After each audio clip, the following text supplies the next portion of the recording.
દાહોદ જિલ્લાના વાતાવરણમાં પલટો. લીંબડી તાલુકાના અનેક ગામોમાં વરસાદ. માવઠાથી ખેડૂતોના જીવ ચોંટ્યા તાળવે.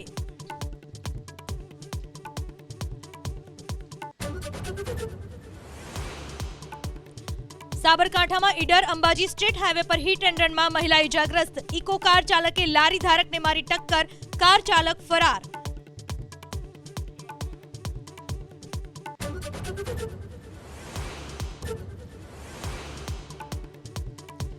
કોમનમેન બની મુખ્યમંત્રી ભૂપેન્દ્ર પટેલે પૌત્ર સાથે સ્થાનિક વેપારીઓ પાસેથી કરી દિવાળીની ખરીદી. સ્વદેશી અને વોકલ ફોર લોકલનો આપ્યો સંદેશ. દિવાળીની પાઠવી શુભેચ્છા. ચોટીલાના માંડવવન સુધી દીપડાનો આતંક. માંડવવનમાં દીપડાના આટફેરાનો વિડીયો વાયરલ. વન વિભાગે પણ કરી પુષ્ટિ.